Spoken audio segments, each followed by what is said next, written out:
Another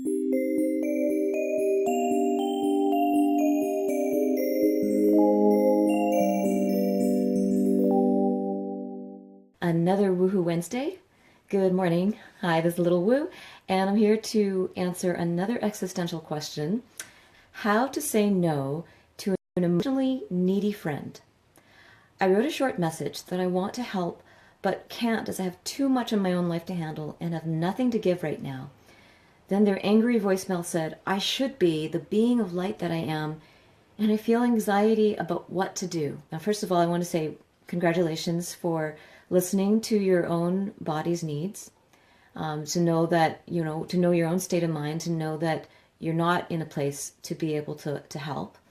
And then second is that you did keep your communication really brief and yet honest. So you're very clear about what you're capable of, what you can't. And the next is that when you're asking about, what to do now, whether you should respond to their second voicemail and feeling this conflict, well, that's exactly what's going on, is that you have this internal conflict about, when they're saying you should be kind, you should be the being of light that you are.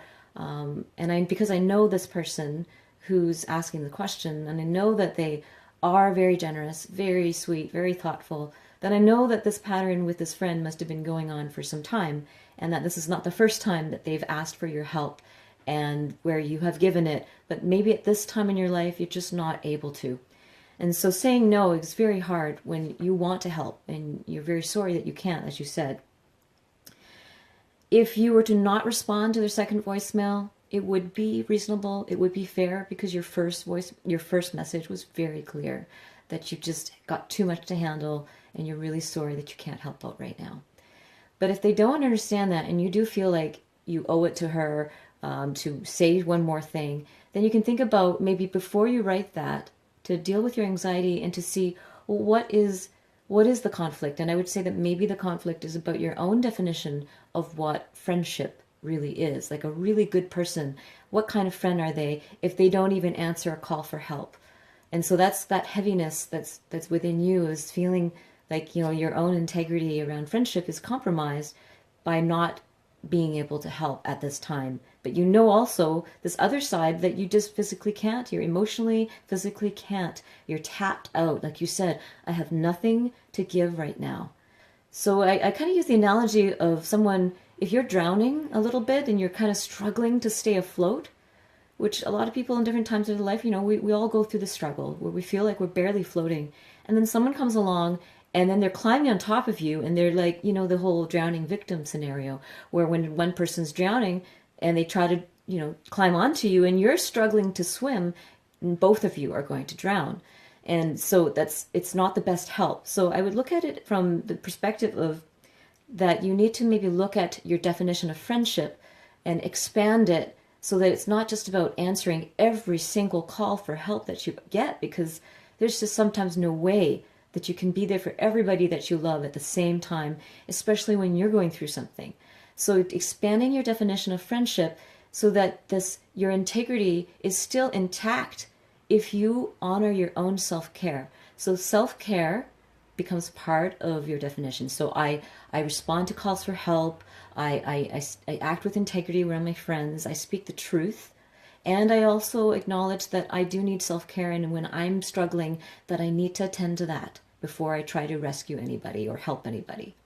So that's one definition to expand. And the other is what I call better care.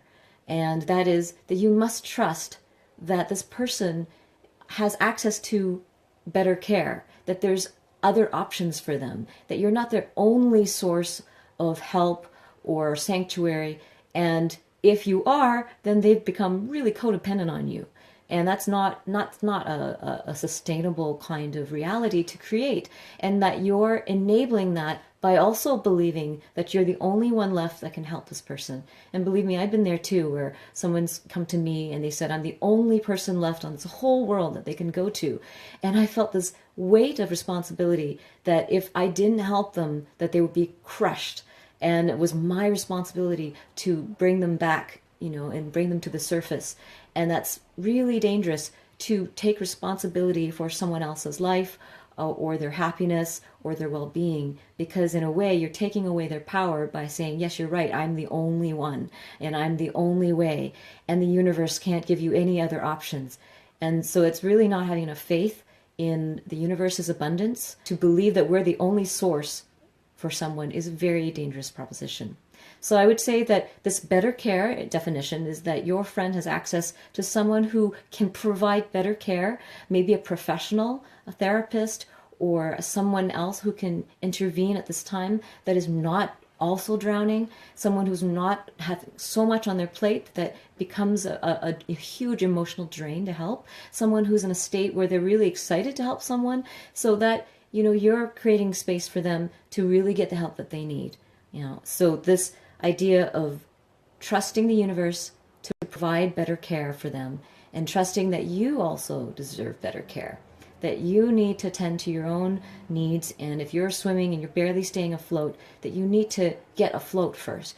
So I'm going to kind of give you an invocation, and this is something that I wrote to just address this pain that you're having, this anxiety around saying no, and that it's tied to your inner conflict about what a true friend and a good person is.